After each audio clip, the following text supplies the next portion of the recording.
Good morning, good afternoon once again. Thank you for joining our webinar today.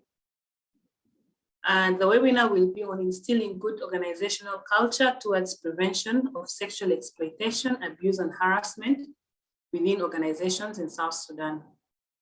I'll be the chair. My name is Caroline Kibos. I'm the National Associate for the South Sudan Resource and Support Hub, a lawyer by profession, with a passion for human rights, peace building, governance, transitional justice, and security sector reforms. I have worked in several capacities before. I participated and supported civil society during the high-level revitalization forum in Addis, and I've been the coordinator for the South Sudan Civil Society Forum, and a member of both the Women Coalition and the Youth Coalition.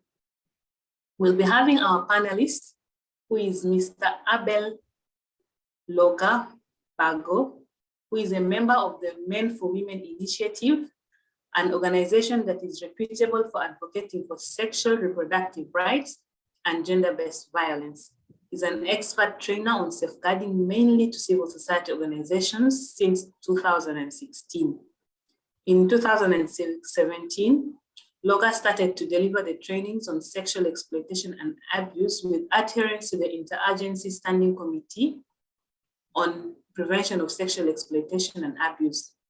Mr. Loga has conducted mentorship sessions to Men for Women volunteers across the country, focusing on sexual exploitation and abuse. In his role, he has been effective in building local capacity and partnerships so that the humanitarian workers can maintain an environment which prevents sexual exploitation and abuse and promotes the implementation of their code of conduct within their areas of operation. He holds a master's in development and emergency practice from Oxford Brookes University in the UK and a bachelor in public administration and management from Uganda Christian University. He has also attended several courses, for instance, on comparative human rights from the University of Pretoria, South Africa. Mr. Loga Abel, you're welcome to this. So we'll start off immediately. Next. Next. So mainly about the Resource and Support Hub, we focus on supporting organizations, mainly less resource civil society organizations, in the international humanitarian and development sectors to strengthen their safeguarding policy and practice against sexual exploitation, abuse, and harassment. Our vision is being committed and a collaborative catalyst. We are driven by the needs of less resource civil society organizations, guided by survivor-centered principles and focused on contextualized products and services. We are being funded by UK Aid, which is now FCDO, since December 2019 until 2024 in November. We have a global hub, but is also supported by different hubs from different continents. We have 3 in Africa, South Sudan inclusive, and also other hubs in the MENA region and in South Asia. So we offer a different variety of services. We have, if you go to our website, you'll be able to have some tools and resources on safeguarding generally. We also have Safeguarding Consultants Directory, which is a directory full of consultants that you're able to contact directly to be able to help you. We have the Ask an Expert service, in which you can be able to email, and then depending on the question, an expert is allocated to you to help you with that. Next, so for this particular webinar, our aim is to provide participants with the knowledge to reflect on issues that lie at the root of sexual misconduct, issues of power imbalance, and gender inequality. And also, we want to pave way for commitments and follow-up actions in organizational culture change to create workspaces of mutual respect, inclusion, and accountability, where sexual misconduct does not happen, and if it happens, how it will be addressed appropriately. Next. Next. So I welcome Mr. Abel Logabago to take over. Yeah, thank you very much, Caroline. Good morning and good afternoon, participants, wherever you are. Yes, our discussion today will be focusing on instilling good organizational culture within organizations in South Sudan. So we'll be talking about overview of that topic, and also hinting on culture, what is it, and also we'll be looking at the iceberg and also some examples within South Sudan, and also some of the relationship between organizational culture and management. So to begin with, when we talk about organizational culture, what do we mean? It means that in organization, for sure, there are some people who have more powers as compared to others. And this is based on their race, based on their role within the organization. It is based on their disability, and it's based on their nationality, and also their level of education.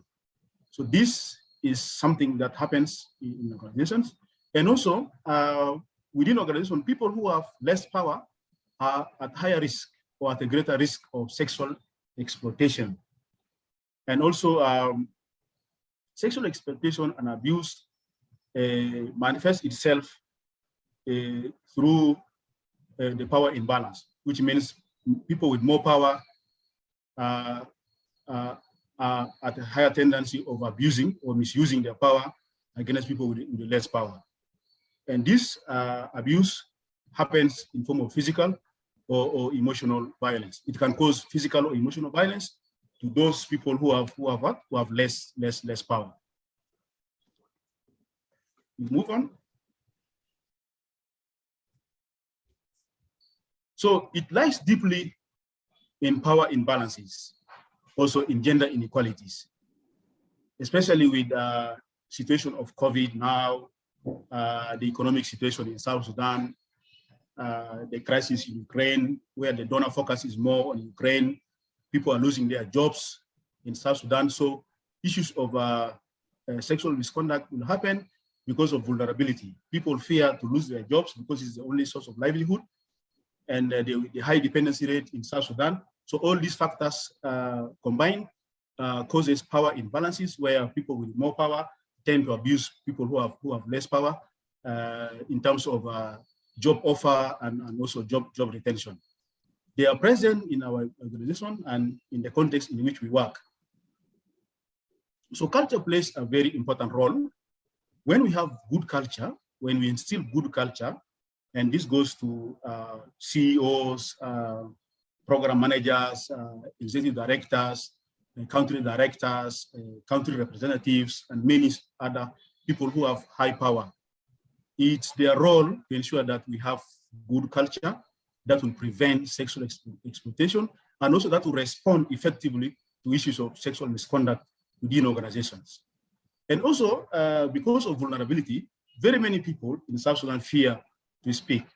I can give you a very fresh example of sexual exploitation, which happened on May 27 in KCB, Kenya Commercial Bank, where a high manager abused a local. So this case is fresh, and we are following up. And in the due course, if you log onto iMedia and other media outlets or social media outlets in South Sudan, you'll come across this case. Next. So when we talk about culture, what does it mean? So for culture, we mean it is a belief. Within organizations, people believe, or people have certain beliefs and standards and practices. Also, people have norms and socializations, the process of learning, the process of inducting the new employees to believe and also to aspire to the norms and attitudes and behaviors. Our HR processes, our code of conduct, our due diligence ensures that the staff have developed certain characteristics and have developed certain behaviors, which makes the workplace conducive for everyone. People don't have fear that I am a minor, I am a subordinate, and I don't have right. But a good culture should ensure that our norms, our attitudes and behaviors are geared towards instilling good organizational culture within organizations. Next.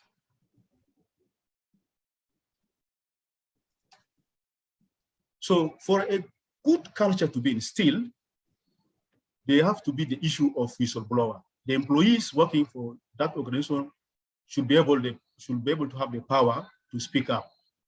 So speaking up, culture supports staff to report on issues of sexual exploitation, abuse, and harassment, and other forms of malpractice.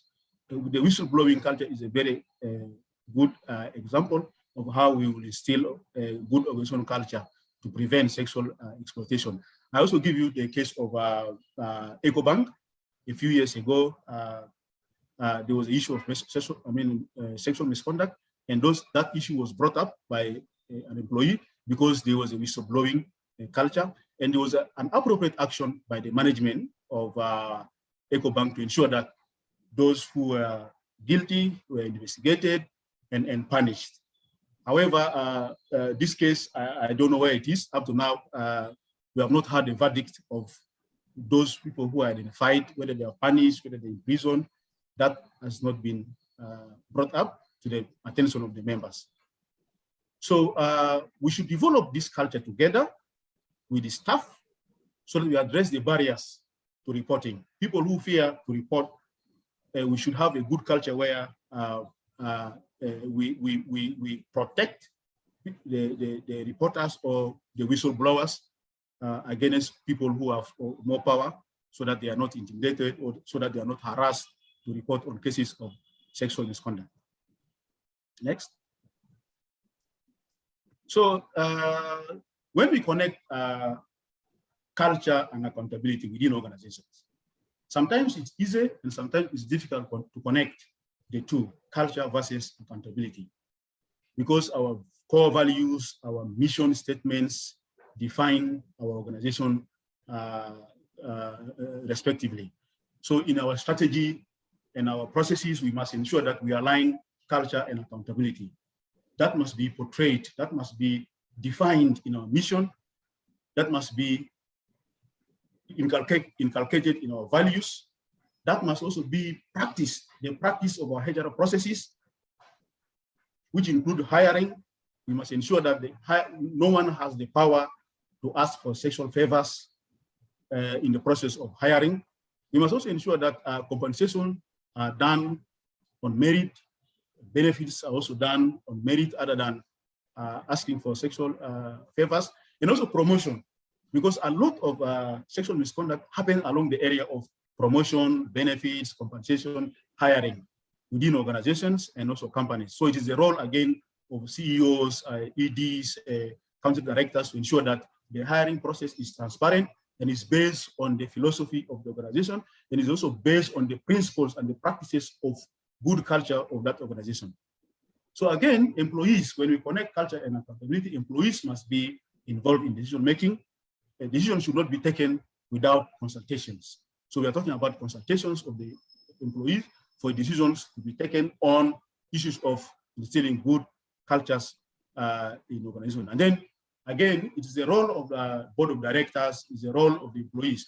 When we come to South Sudan context, especially the civil society organization, we see there's a gray area around the role of the board members or board of directors to instill good organizational culture within organizations.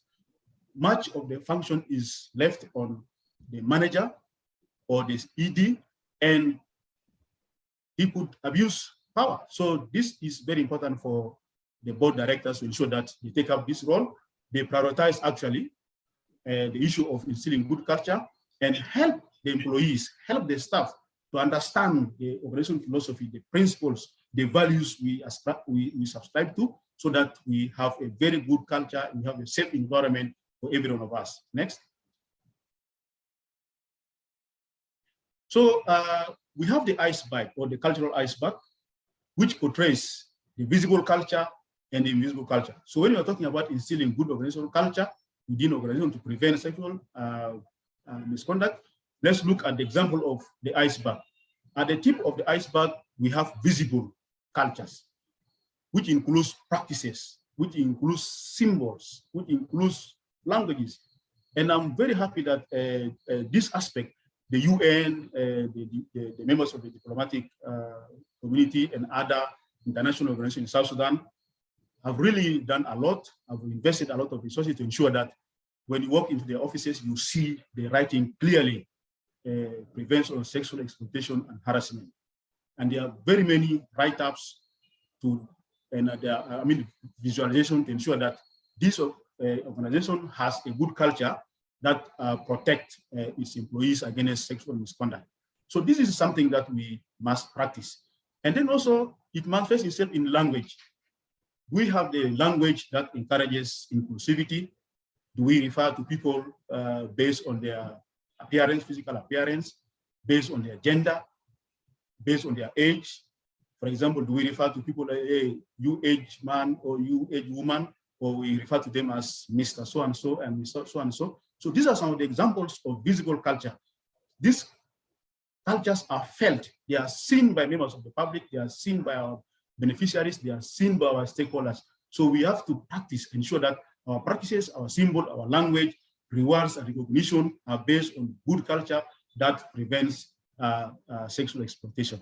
And then underneath or beneath the iceberg, we have assumptions, we have values, we have norms. So those are strategically connected. Those are goal-oriented kind of principles that our organizations are anchored on.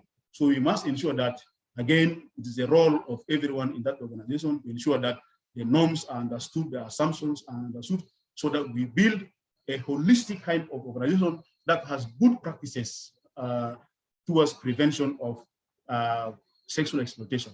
Next. Yes, so there are very many types of culture or organizational culture, but for this particular webinar, we are going to focus on two. That is bureaucratic and entrepreneurial. So in bureaucratic, we see that the behavior of employees are governed by formal standards, policies, practices, procedures, code of conduct. There's an employee code of conduct, and the orientation, the HR orientation, ensures that the employees are inducted to understand those formal rules and procedures, such that when they come on board, they know that this organization doesn't tolerate issues of sexual misconduct. And this type of organization, normally the UN and governments practice this kind of culture. And then the second one is the bureaucratic, the entrepreneurial culture. This is where entrepreneurs come up with a lot of creativity and innovation.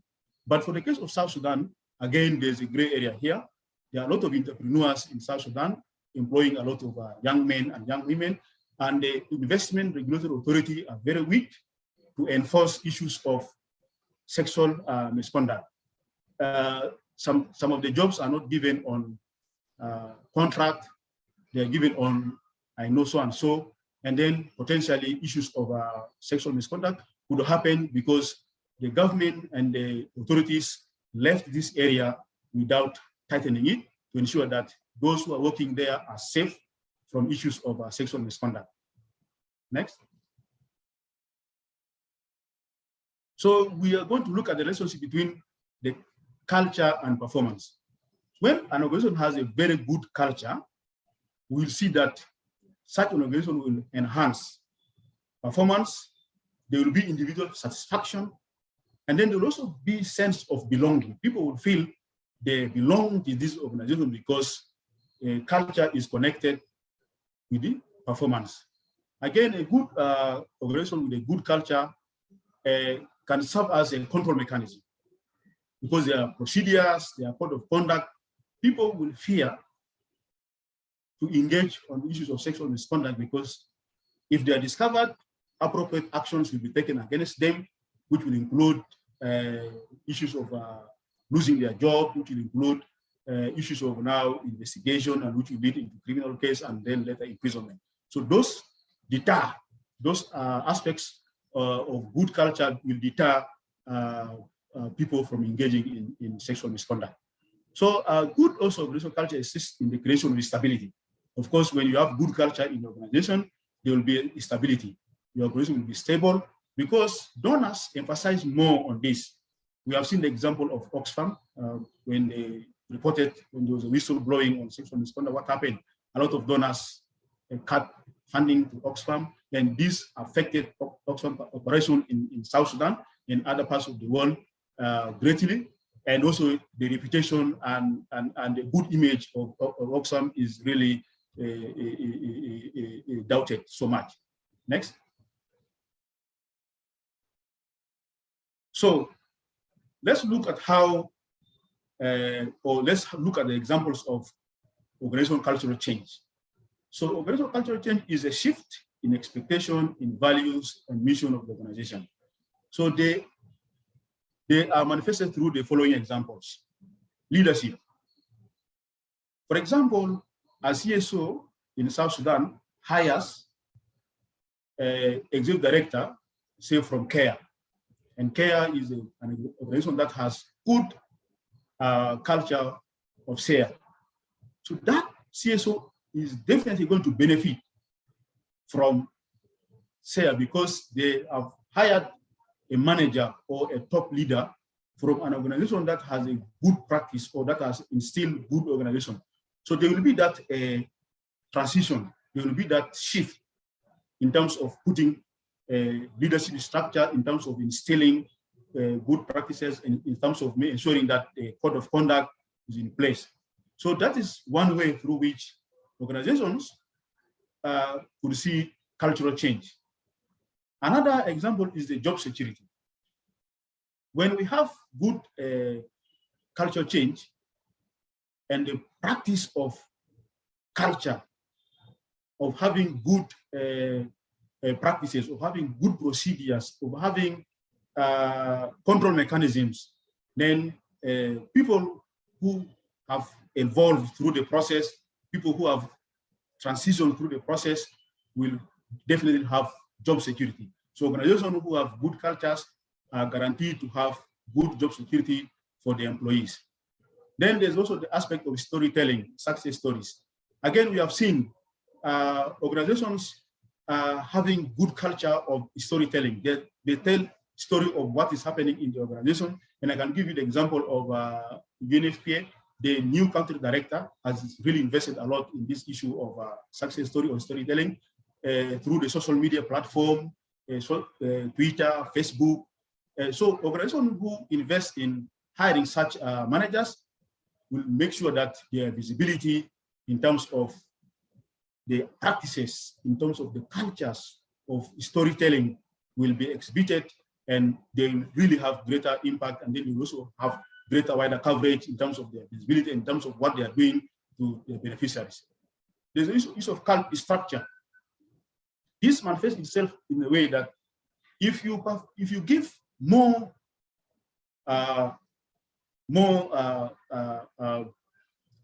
responsibilities, for example, in most civil society organizations, you will discover that because of limited funding and limited resources, one person is playing multiple roles.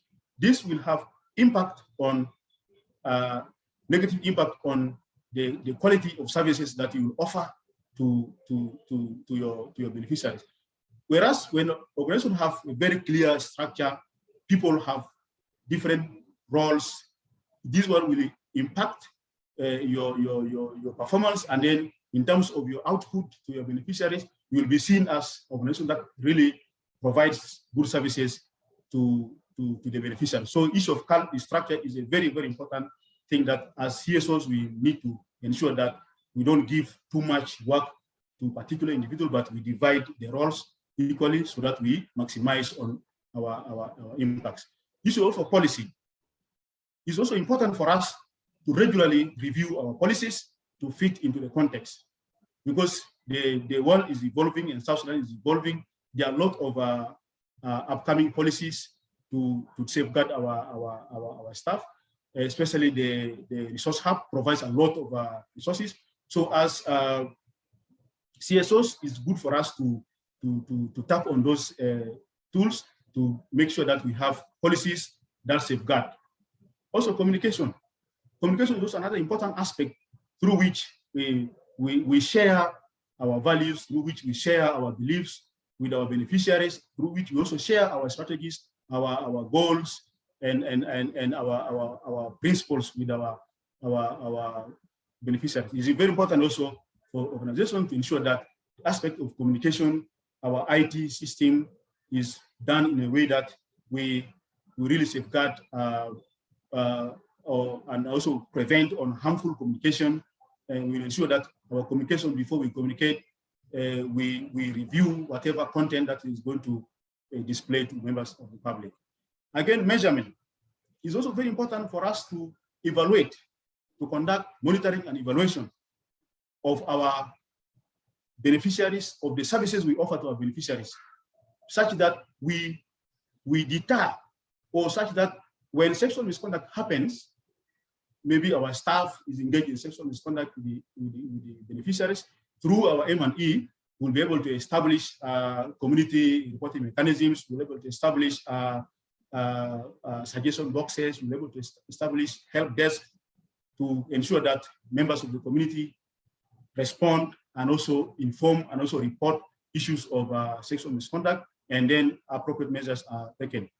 The tone at the top, what does it mean? This means that sometimes decisions are taken at the top without actually involving the members of the staff. There's clique who take decisions on their own without involvement of members of the staff. This is a very bad culture. So a good cultural change ensures that decisions are communicated, they are participatory, members participate, and then actions are taken so that everyone is satisfied with the outcome of that decision. Next. Yes, I'd like to stop here. The other slides are just tools, or I can give it back to Caroline to take you through the other slides. Otherwise, thank you very much for listening, and over to you, Caroline. Thank you, Abel. Before we go for our questions, I just want you to all know that the Hub offers tailored presentations, so you can go to our website. We'll share with you at the end of this all the address to our website, which you can be able to get our tools and resources. Then we have an e-learning course that you can take on your own. You will not need anyone to help you with that. You'll just log in and have your e-learning course, and that will be good. So before I go to the next slides, I will just read out the questions that we so far have for Abel to take note and respond later. So we have a question on how good culture can be created or developed in an organization. And also from the same person is saying that developing a good culture in an organization is easily said than done. But how could we have this kind of culture within an organization and ensure that it belongs to everyone?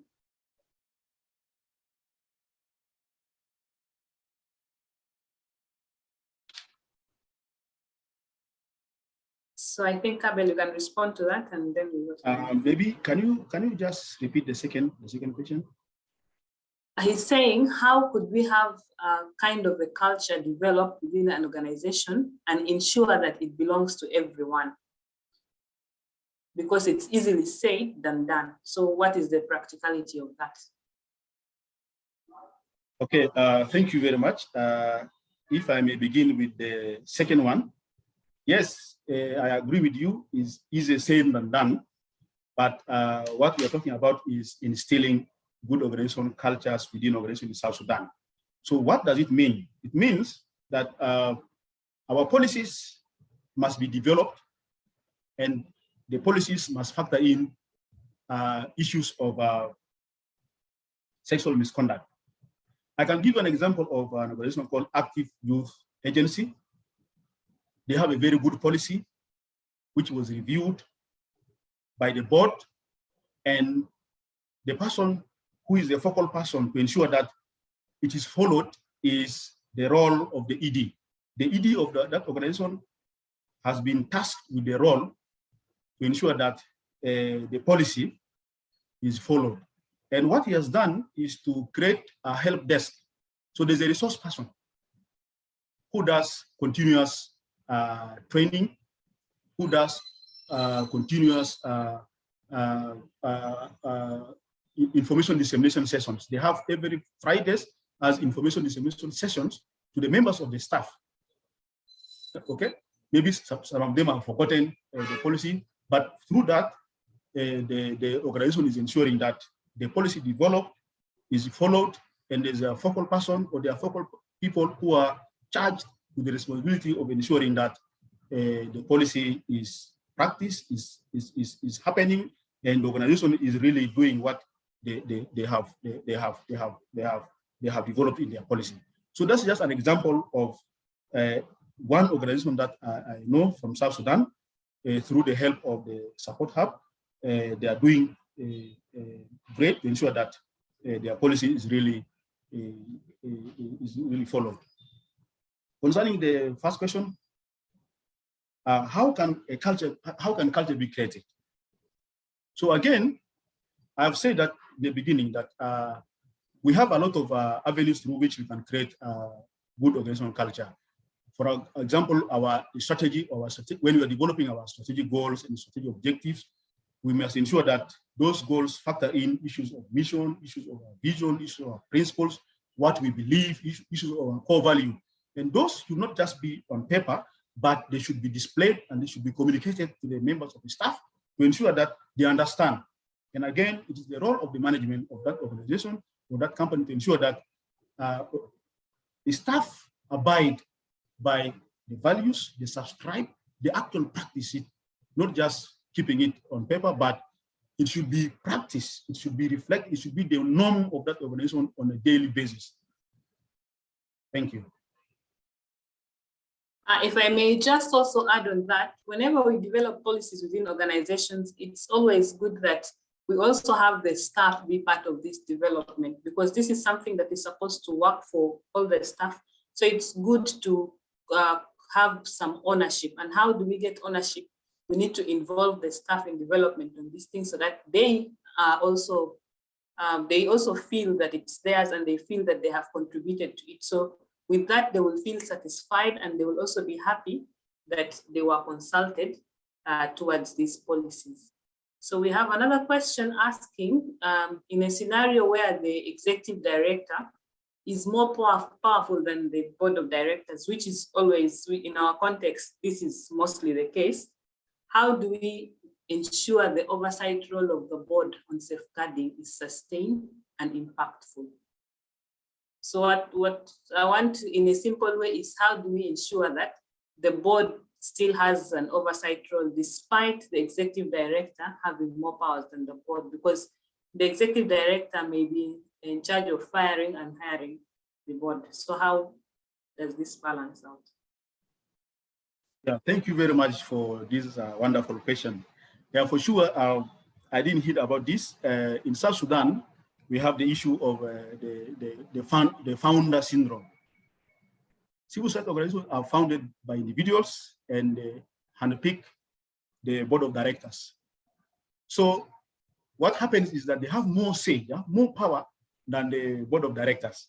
So in such organizations, it's difficult to instill a good organizational culture. However, there is a window of opportunity, and the window of opportunity comes in when the board of directors are trained and they understand their roles and responsibilities.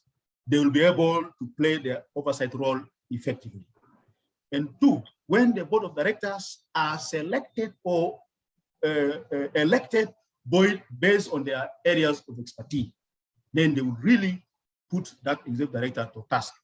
But if they are selected or elected without knowing what they're supposed to do, then that organization definitely will not have a very good culture. And that organization, I bet with you, is going to collapse or will collapse, because when we don't have good culture, then one man will not override the organization. That organization is not a healthy one, and then it will have high staff turnover, and then it will collapse. I hope I've answered you. Thank you. So something closely related to that is, how do we face resistance from top leaders of the organization towards safe practices, and for various reasons? Yeah, we engage the top leaders.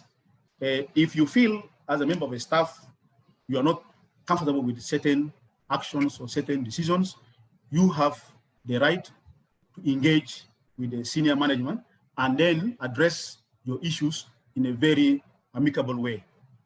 And also believe within the organization, we have disciplinary committees. We have the HR.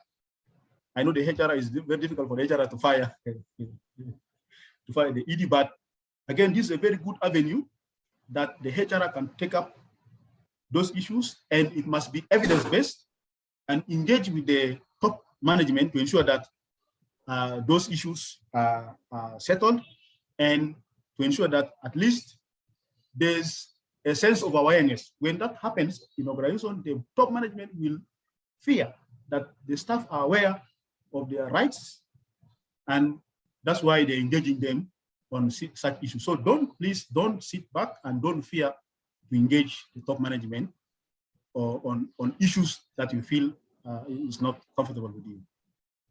In addition to that, I would also like to raise the point of involvement of donors. Sometimes we ignore the donors, yet they can also help us a lot in certain cases, because even if the executive director thinks he has more power than the board of directors, he or she definitely doesn't have more power than the donors. So it would be great to also involve the donors in this, and then they will find a way around of how they can be able to help with the situation. Another question coming in is about impunity affecting reporting. How do we institute systems of accountability on the efficiency of our PCA system? So this is about accountability. How do we institute systems of accountability? Okay, for sure, South Sudan is one of the countries where issues of impunity are very high, simply because sometimes we don't recognize that certain things are harmful to us in our organizations, and then we have the duty and the responsibility to act. So for accountability, we must act appropriately within that given time to ensure that the accountability mechanisms are enforced. And then we also must ensure that within our teams, we have a culture of freely communicating and freely dialoguing on issues affecting us, vis-a-vis our policies, vis-a-vis our practices, vis-a-vis our code of conduct. So we must always refer to our code of conduct whenever issues of accountability are not enforced. We must always remind those in authority and say, hey, look, you are doing this, but our code of conduct is saying this, our values saying this. Why are you not doing this as per our values, as per our principles, as per our fundamental objectives? So we have a role to ensure that we speak up and we play this role as a team to ensure that we have the maximum support of masses around us, such that individuals are not singled out easily, that so-and-so is trying to prove stubborn, so I can fire him or I can suspend him. But if we have a team around and everyone is speaking about the issue of accountability, everyone is making sure that we refer to our policies, we refer to our practices, then issues of accountability will be enhanced, and then we'll deal away with the issues of impunity. Thank you. Someone is saying that it's not always the case that imbalances in organizations are based on sex and class and race. Sometimes it's about personalities. Some people may abuse power for other reasons other than the usual reasons we think about. That's more of a comment. But the question, another question is asking is, Do we have practical experience in creating the process and procedure to create good organizational culture, both visible and invisible? They're asking that because they want to have a guideline. Can you repeat that, please? Do we have a practical experience in creating the process and procedures to create good organizational culture? Yes, thank you very much.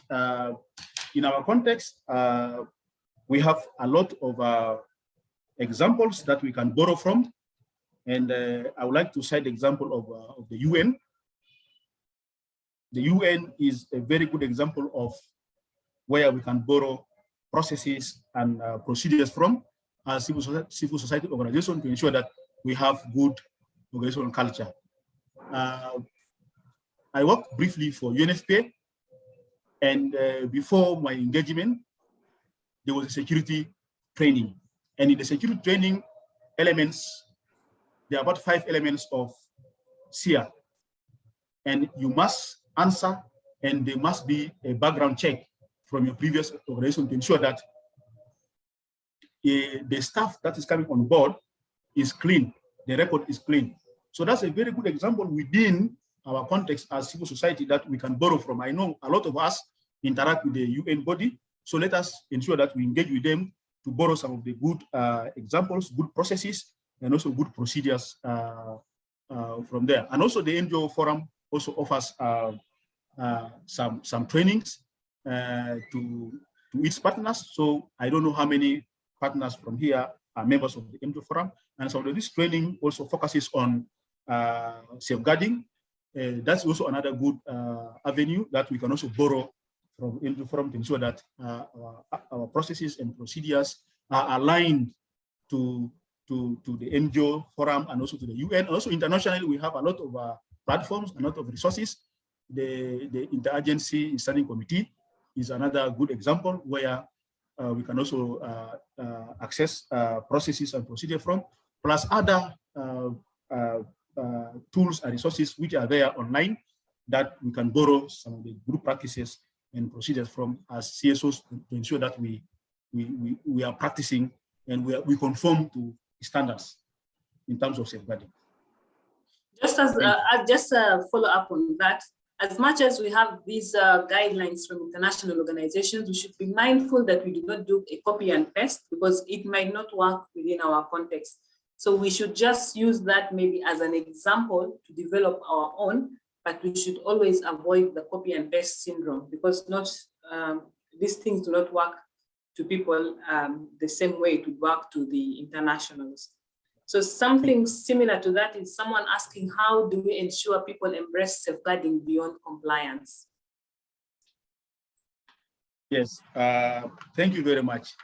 I will refer this person to our presentation. We spoke about the iceberg.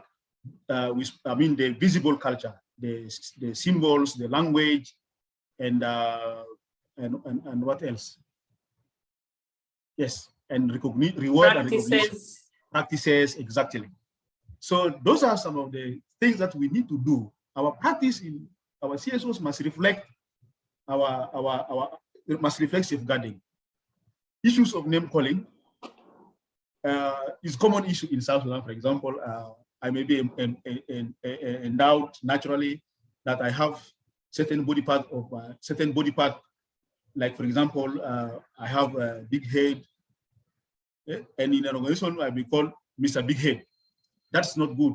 That culture does not embrace what? As safeguarding.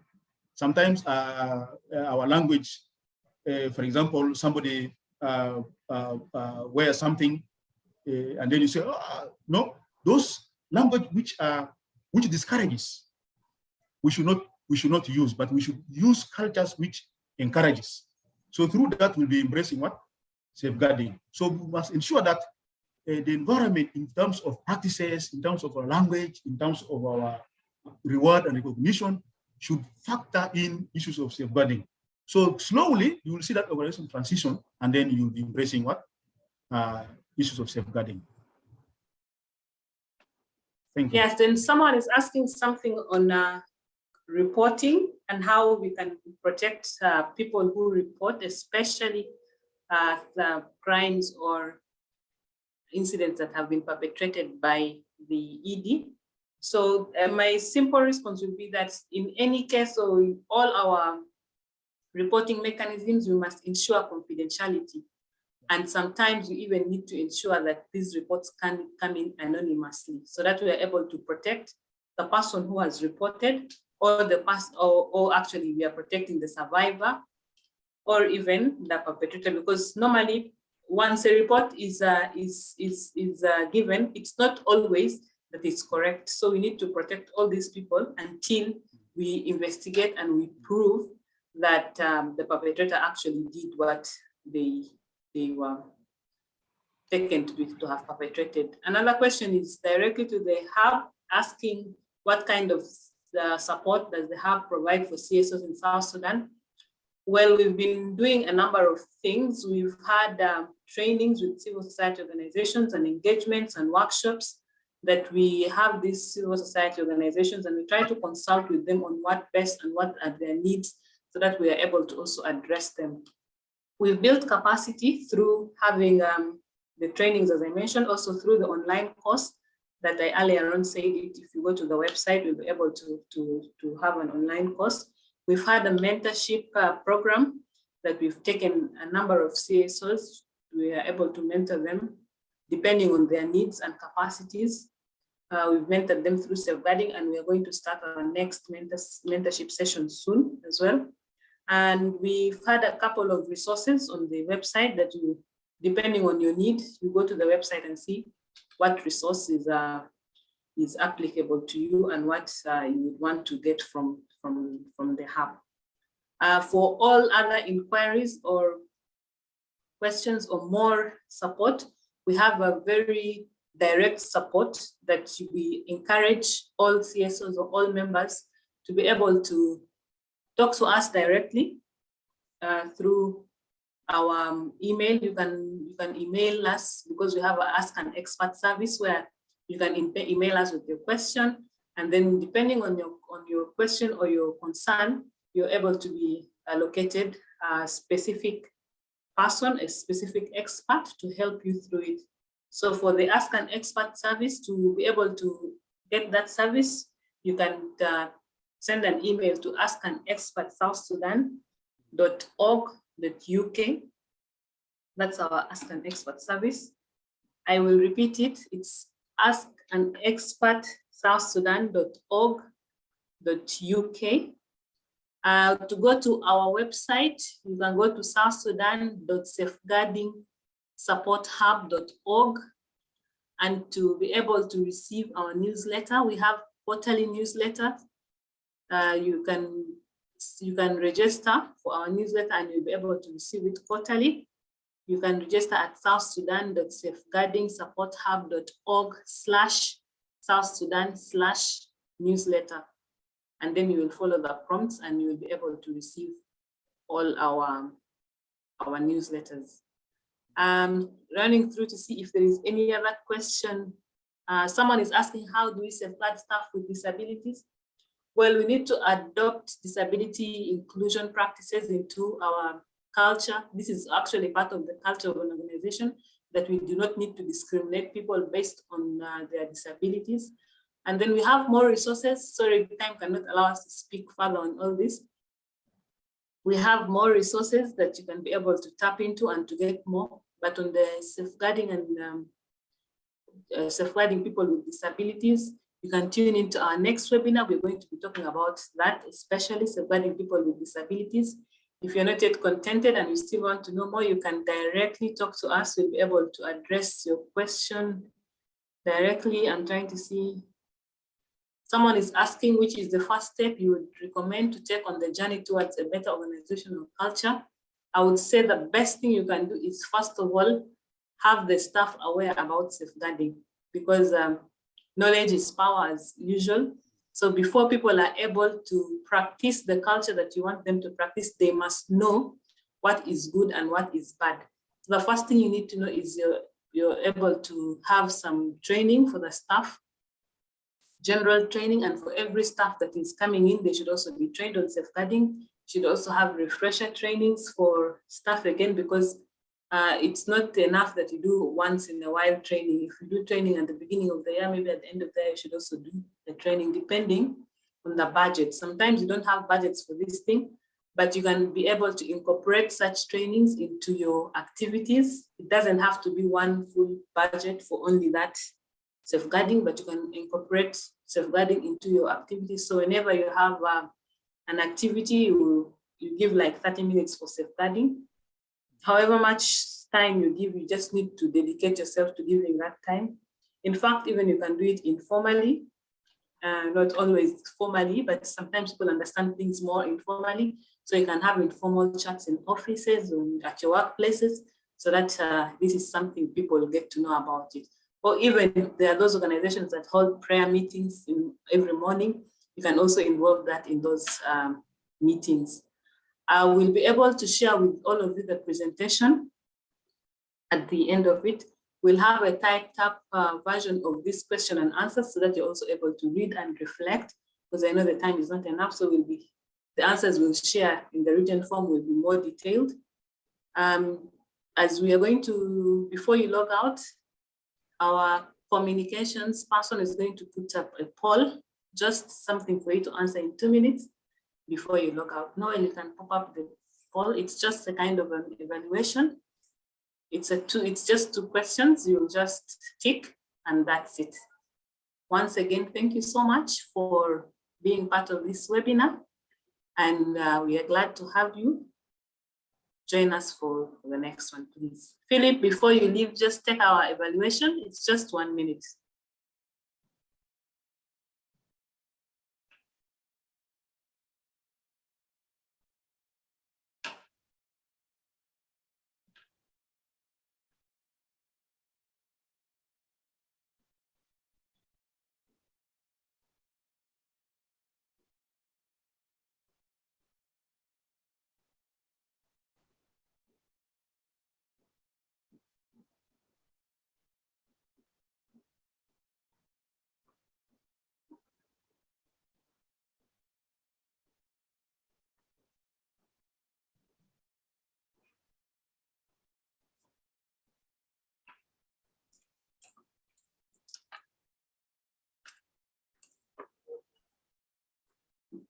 We are sorry for anyone whose question was not answered, but we are going to ensure that all this is answered in the typed up version. We'll have a typed up version of this, so you'll receive all the questions and the answers.